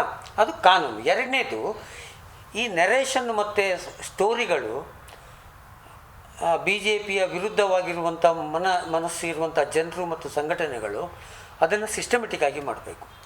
ನಮ್ಮಲ್ಲಿ ಏನಾಗಿದೆ ಅಂದರೆ, ರಾಜಕೀಯವಾಗಿ ಕಾಂಗ್ರೆಸ್ ಪಕ್ಷ ಇಲ್ಲಿ ಕರ್ನಾಟಕದಲ್ಲಿ ಒಂದು ಹಂತದಲ್ಲಿ ಮಾತ್ರ, ಆದರೆ ಸಾಹಿತ್ಯದಲ್ಲಿ ಅವರ ಲೆವೆಲ್ಲಿಗೆ ನಾವು ಹೋಗ್ತಾ ಇಲ್ಲ. ವಿ ಆರ್ ವೆರಿ, ಯಾಕೆಂದರೆ RSS ವಿರೋಧಿ ಮನಸ್ಥಿತಿಯವರದ್ದು ತುಂಬ ಗುಂಪುಗಳಿದೆ, ಅದು ಡಿವೈಡೆಡ್ ಗ್ರೂಪ್ಗಳಿದೆ, ಬೇರೆ ಬೇರೆ, ಎಲ್ಲರೂ ಕೆಲಸ ಮಾಡ್ತಾರೆ, ಒಟ್ಟಾಗಿಲ್ಲ ಅದು ಶಕ್ತಿ. ಅವರದ್ದು ಒಂದೇ ಆಫೀಸು, ಒಂದೇ ಸ್ಟ್ರೆಂತ್. ಎರಡನೇದು, ಜನರಿಗೆ ಏನಿಲ್ಲ, ಜನರಿಗೆ ನೀವು ಮೆಸೇಜ್ ಕೊಡಬೇಕು, ಸತ್ಯವಾದದ್ದನ್ನು ಹೇಳಬೇಕು, ಒಪ್ಪದು ಬಿಡೋದು ನಿಮಗೆ ಅಂತ ಬಿಟ್ಟು ಬಿಡಬೇಕು. ನಾವು ಹೇರಲಿಕ್ಕೆ ಹೋಗಬಾರ್ದು. ಈಗ ನಾವು ಹೇಳೋದು ಜನ ನನಗೆ ಗೊತ್ತಿದೆ, ಒಂದು ಕಟ್ಟರ್ವಾದಿಗಳು, ಹಿಂದೂ ಕಟ್ಟರ್ವಾದಿಗಳು ಅಂತ ಕರಿತೇವಲ್ಲ, ಅವರು ಈ ವಿಡಿಯೋದ ಕೆಳಗೆ ಬೈಲಿಕ್ಕೆ ಸ್ಟಾರ್ಟ್ ಮಾಡ್ತಾರೆ, ನಿಮಗೆ ನನಗೆ ಅಲ್ಲ, ಹೌದಾ? ನಕ್ಸಲ್ವಾದಿಗಳು, ಅದೆಂಥದ್ದು ತುಕ್ಕಡೆ ಗ್ಯಾಂಗು, ಗೋಳಿ ಮಗ, ಹಿಂದೂ ಎಂತೆಂತ ಬರೀತಾರೆ. ಆದರೆ ಹಾಗೆ ಬರೆಯದೇ ಇರುವವರು ಸಾವಿರಾರು ಜನ ನನಗೆ ಸಿಗ್ತಾರೆ. ಸರ್, ನಾವು ನಿಮ್ಮ ಮಾತನ್ನು ಒಪ್ಪುತ್ತೇವೆ ಅಂತ. ಆಮೇಲೆ ನೀವು ಮುಸ್ಲಿಮರನ್ನು ಒಳಗೆ ಇರುವ ಮತೀಯವಾದ ಖಡಕ್ ಬರೆದ್ರೆ ಅವರು ಬರ್ತಾರಲ್ಲಿ. ಅವರು ಆ ಮತೀಯವಾದಿಗಳಿಗಿಂತ ಬೈದಕ್ಕಿಂತ ಜಾಸ್ತಿ ನಮಗೆ ಅವರು ಬೈತಾರೆ. ಅರ್ಥ ಆಯ್ತಲ್ಲ ನಿಮಗೆ? ಸೊ ಯಾಕೆಂದರೆ ಫ್ಯಾನೆಟಿಕ್ ಹೇಳೋದೇ ಆ ಮನಸ್ಥಿತಿ ಅದು. ಸೊ ಹಾಗಾಗಿ ಜನರಿಗೆ ಸಂದೇಶ ತಲುಪಬೇಕು. ಹೆಚ್ಚೆಚ್ಚು ಸಣ್ಣ ಸಣ್ಣ ನಾವು ಸಾಹಿತ್ಯಗಳನ್ನು ಮಾಡಿಕೊಡುವಂಥದ್ದು, ಮತ್ತು ಸಂವಾದ ಕಾರ್ಯಕ್ರಮಗಳು ಮತ್ತು ಸ್ವಲ್ಪ ಗ್ರಾಮೀಣ ಪ್ರದೇಶಕ್ಕೆ ಸಾಹಿತ್ಯಗಳನ್ನು ಕೊಂಡೋಗೋದು ಹೇಗೆ, ಚರ್ಚೆಗಳನ್ನು. ಈಗ ಏನಾಗಿದೆ ಅಂದರೆ ಎಲ್ಲವೂ ಬ್ಯಾಂಗ್ಳೂರು, ಮಂಗಳೂರು, ಮೈಸೂರು ಓರಿಯೆಂಟೆಡ್ ಆಗಿ ಕೂತು ಬಿಟ್ಟಿದೆ. ಅವರದ್ದು ಹಾಗೆ ಅಲ್ಲ. ಅವರದ್ದು ನೋಡಿ ಹೋಬಳಿ ವೈಜಾಗ್ ಹಿಂದೂ ಸಂಗಮ ಆಗ್ತಾ ಉಂಟು, ತೊಗೊಂಡೋಗ್ತಾರೆ ಕೆಳಗೆ. ಅದಕ್ಕೆ ನನ್ನದು ಆಗ್ತದೆ ಇಲ್ಲೋ ನಂಗೆ ಗೊತ್ತಿಲ್ಲ. ಈ ಎಲ್ಲ ಏನು ಬಿ ಜೆ ಪಿ ವಿರುದ್ಧ ಇರ್ತಕ್ಕಂಥ ಸಮಾನ ಮನಸ್ಕ ಸಂಘಟನೆಗಳು ಒಂದು ಕಾಮನ್ ಪ್ಲ್ಯಾಟ್ಫಾರ್ಮ್ ಮಾಡಿಕೊಂಡು ಸಾಹಿತ್ಯ ಮತ್ತು ಸಂದೇಶವನ್ನು ಕಳಿಸಲಿಕ್ಕೆ ಮಾತ್ರ ಒಂದು ಪ್ಲ್ಯಾಟ್ಫಾರ್ಮ್ ಹಾಗೆ ಮಾಡಿಕೊಂಡು ಹೋದರೆ ಮತ್ತೆ ಎಲ್ಲ ಮೆರವಣಿಗೆಗಳಿಗೆ ಒಂದು ಅಂತ್ಯ ಇದೆ. ಅರ್ಥ ಆಯ್ತಾ ನಿಮಗೆ? ಸಹಜ. ಮೆರವಣಿಗೆ ನಿರಂತರ ಶಾಶ್ವತ ಮೆರವಣಿಗೆ ಯಾರದ್ದೂ ಇಲ್ಲ, ಯಾವುದೂ ಇಲ್ಲ. ಅಲೆಕ್ಸಾಂಡರ್ನ ಕತೆ ಗೊತ್ತುಂಟಲ್ಲ, ಎಲ್ಲರ ಕಥೆಯೂ ಅದೇ. ಆ ಮೆರವಣಿಗೆ ನಿಲ್ತದೆ, ಆದರೆ ಅದು ಬೇಗ ನಿಲ್ಲಬೇಕು ಅಂದರೆ ನಾವು ಸ್ವಲ್ಪ ಅಡೆತಡೆ ಮಾಡಬೇಕಾಗ್ತದೆ. ನಾವು ಸುಮ್ಮನೆ ಕೂತ್ರೆ ಸ್ವಲ್ಪ ಜಾಸ್ತಿ ದೂರ ಹೋಗ್ತದೆ. That's all. ನೀವೊಂದು ಪುಸ್ತಕ ಬರೀತಾ ಇದ್ದೀರಿ ಅಂತ ಏನೋ ಕೇಳಿದೆ, ಭಾರತ ಮುಸ್ಲಿಂ ರಾಷ್ಟ್ರ ಆಗುವುದೇ. ಇದು ಏನಿದೆ ಅದರಲ್ಲಿ? ಈಗ ನಾನು ಸಾಹಿತ್ಯ ಚಳುವಳಿ ಅಂತ ಮಾಡ್ತಾ ಇದ್ದೇವೆ. ಅಂದರೆ ನಮ್ಮೊಳಗೆ ಸಣ್ಣ ಸಣ್ಣ ಪುಸ್ತಕ ಮಾಡೋದುಂಟು ಅವರ ಸುಳ್ಳುಗಳ ವಿರುದ್ಧ. ಅದರಲ್ಲಿ ಗಾಂಧಿಯ ಸುಳ್ಳುಗಳ ವಿರುದ್ಧ ಒಂದು ಪುಸ್ತಕ ಬಂತು. ಈಗ ಇದು ಭಾರತ ಹಿಂದೂಗಳೇ ನೀವು 10 ಮಕ್ಕಳನ್ನು ಮಾಡಿ 8 ಮಕ್ಕಳನ್ನು ಮಾಡಿ ಅಂತ ಕಾಲ್ ಕೊಡ್ತಾ ಇದ್ದಾರೆ. ಅವ್ರದ್ದೊಂದು ಚಳುವಳಿ, ಹೌದಾ? It's a movement. ನೀವು ಏನೋ ಜನರಲ್ ಸ್ಟೇಟ್ಮೆಂಟ್ ಅಲ್ಲ ಅದು. ಸೊ ಈ ಚಳುವಳಿಗೆ ಗಂಭೀರ ಆಗ್ತದೆ. ಬಡವರು ನಂಬುತ್ತಾರೆ, ಮತ್ತು ಪಾಪ ಬಡವರು 4 ಮಕ್ಕಳು 5 ಮಕ್ಕಳನ್ನ ಇರುವ ಸಾಧ್ಯತೆ ಇದೆ. ಸೊ ನನಗೆ ಆಶ್ಚರ್ಯ ಆಯಿತು, ಇದು ಆಗ್ತದಾ ಮುಸ್ಲಿಂ ರಾಷ್ಟ್ರ ಆಗೋದು ಅಂದರೆ ಎಂತ ಇದು ಅಂತ. ಸೊ ನಾನು ಬ್ರಿಟಿಷ್ ಕಾಲದ್ದು ಮತ್ತು ಅದರ ಮೊದಲನೇ ಇತಿಹಾಸ, ಜನಗಣತಿಯ ಎಲ್ಲ ಅಂಕಿಅಂಶಗಳು ಇವತ್ತಿನವರೆಗೆ ಮತ್ತು 100 ವರ್ಷದ ನಂತರದ ಒಂದು ಡೆಮೋಗ್ರಫಿ ಜನಸಂಖ್ಯಾಶಾಸ್ತ್ರದ ಅಧ್ಯಯನದ ವಿವರಗಳು ಮತ್ತು ಅದರ ಚಾರ್ಟ್ಗಳು, ಈ ಚಾರ್ಟ್ ಮ್ಯಾಪ್ಗಳು ಈ ರೀತಿ ಇದೆಲ್ಲ ಬರ್ತದೆ. ಇದು ಅಂದರೆ ಇದು ಒಂದು ಸೈಂಟಿಫಿಕ್ ಆಗಿ ನೀವು ಸ್ಟಡಿ ಮಾಡಿ ಅನಾಲಿಸಿಸ್ ಮಾಡಿ ಹಾಕಬೇಕು. ಇದು ಬ್ರಿಟಿಷ್ ಸರ್ಕಾರದ ಜನಗಣತಿ. ಸೊ ಇದು ಈ ರೀತಿ ನೀವು ಇದು ಜಗತ್ತಿನದು ಮುಂದೆ ಏನಾಗ್ತದೆ ಅಂತ. ಇದು ವರ್ಲ್ಡ್ ಬ್ಯಾಂಕ್, ಇದು UN ಇವರೆಲ್ಲ ಕುಡಿದು ಇದು ಅಲ್ಟಿಮೇಟ್ಲಿ ಫರ್ಟಿಲಿಟಿ ರೇಟು, ಒಂದು ಮಹಿಳೆ ಎಷ್ಟು ಮಕ್ಕಳನ್ನು ಹೆರುವ ತಾಕತ್ತಿದೆ, ಮುಂಚೆ ಎಷ್ಟಿತ್ತು, ಹಿಂದೂಗಳಲ್ಲಿ ಎಷ್ಟಿದೆ, ಮುಸ್ಲಿಮರಲ್ಲಿ ಎಷ್ಟಿದೆ, ಇದ್ರದ್ದೆಲ್ಲ ಕೊಟ್ಟಿದ್ದಾನೆ. ಅದರಲ್ಲಿ ಏನು ರಿಸಲ್ಟ್ ಇದೆ ಅಂತ ನಾನು ಹೇಳೋದಿಲ್ಲ, ಯಾಕಂದರೆ ಸ್ವಲ್ಪ ಪುಸ್ತಕ ಓದಬೇಕು, ಪ್ರಕಾಶಕರು ಮತ್ತೆ ಬೈತಾರೆ. ಹಾಗಾಗಿ ಪುಸ್ತಕ ಓದಿ. ಅದರಲ್ಲಿ ಎಲ್ಲ ಕತೆ ಉಂಟು. ಹಿಂದೂ ಮುಸ್ಲಿಂ ಜನಸಂಖ್ಯೆಯಲ್ಲಿ ಮುಸ್ಲಿಂ ಜನಸಂಖ್ಯೆ ಜಾಸ್ತಿ ಆಗ್ತಾ ಉಂಟು ಹೇಳ್ತಾರಲ್ಲ, ಅದು ಹೌದು. ಆದರೆ ಇದು ಮುಸ್ಲಿಂ ರಾಷ್ಟ್ರ ಆಗ್ತದೆ ಹೇಳೋದು ಸುಳ್ಳು. ಯಾಕೆ? ಇದನ್ನು ಓದಿ. ಕ್ರಿಯಾ ಮಾಧ್ಯಮ ತಂದಿರುವಂಥ ಈಗ ಇನ್ನೊಂದು 10 ದಿವಸದಲ್ಲಿ ಬೆಂಗಳೂರಲ್ಲಿ ಬಿಡುಗಡೆ ಆಗ್ತದೆ. ಇದರ ನಂತರ ಲವ್ ಜಿಹಾದ್ ಮತ್ತು ಮತಾಂತರದ ವಾಸ್ತವ. ಕರ್ನಾಟಕ ರಾಜ್ಯದ ಅರ್ಧ ರಾಜ್ಯದ 350ಕ್ಕೂ ಸುಮಾರು ಪೊಲೀಸ್ ಠಾಣೆಗಳ, ಗೃಹ ಇಲಾಖೆ ಮತ್ತು ರಾಜ್ಯಪಾಲರ ಕಚೇರಿಯಿಂದ ಪಡೆದುಕೊಂಡ RTI ದಾಖಲೆಗಳ ಬಿಡುಗಡೆ. ಎಷ್ಟು 10 ವರ್ಷದಲ್ಲಿ BJP ಕಾಂಗ್ರೆಸ್ ಸರ್ಕಾರ ಇರುವಾಗ ಲವ್ ಜಿಹಾದ್ ಮತ್ತು ಮತಾಂತರ ಎಷ್ಟು ಕೇಸು ಪೊಲೀಸ್ ಠಾಣೆಗಳಲ್ಲಿ ದಾಖಲಾಗಿದೆ. BJPಯವರಾದ RSS ಭಾಷಣ ಮಾಡುವ ನಾಯಕರು ಅದಕ್ಕೆ ಎಷ್ಟು ಮನವಿ ಕೊಟ್ಟಿದ್ದಾರೆ, ಎಷ್ಟು ಅದನ್ನು ಫಾಲೋಅಪ್ ಮಾಡಿದ್ದಾರೆ, ಹೋರಾಟಗಳನ್ನು ಮಾಡಿದ್ದಾರೆ. ಆ ದಾಖಲೆಗಳು ಪ್ರತಿ ಸ್ಟೇಷನ್ ವೈಸ್ ನಿಮ್ಮ ಮುಂದೆ ಇಡ್ತೇವೆ. ಸರ್, ನಮ್ಮ ಸ್ಟುಡಿಯೋಗೆ ನಮ್ಮ ಕರೆಗೆ ಹೋಗೊಟ್ಟು ನಿಮ್ಮ ಕೆಲಸದ ಮಧ್ಯೆನೂ ಕೂಡ ಬಂದು ಕರಾವಳಿಯ ಕೋಮುವಾದ ಮತ್ತು ಒಟ್ಟಾರೆ ಕೋಮು ಧ್ರುವೀಕರಣದ ಬಗ್ಗೆ ಸಾಕಷ್ಟು ವಿಚಾರವನ್ನು ನಮ್ಮ ವೀಕ್ಷಕರಿಗೆ ತಿಳಿಸಿದ್ರಿ. ಹಾಗಾಗಿ ಜನಶಕ್ತಿ ಮೀಡಿಯಾ ಪರವಾಗಿ ನಾನು ನಿಮಗೆ ಧನ್ಯವಾದಗಳನ್ನು ಅರ್ಪಿಸ್ತಾ ಇದ್ದೇನೆ. ನಿಮ್ಮ ಜಾಗೃತಿಯ ಮೂಡಿಸುವಂಥ ಕಾರ್ಯಕ್ರಮಗಳು ಇನ್ನಷ್ಟು ಹೆಚ್ಚಾಗಲಿ ಅಂತೇಳಿ ನಾನು ಕೂಡ ಹಾರೈಸ್ತಾ ಇದ್ದೇನೆ. ವಸ್ತುನಿಷ್ಠ ವಿಶ್ಲೇಷಣೆಗಾಗಿ ಜನಶಕ್ತಿ ಮೀಡಿಯಾ ನೋಡ್ತಾ ಇರಿ.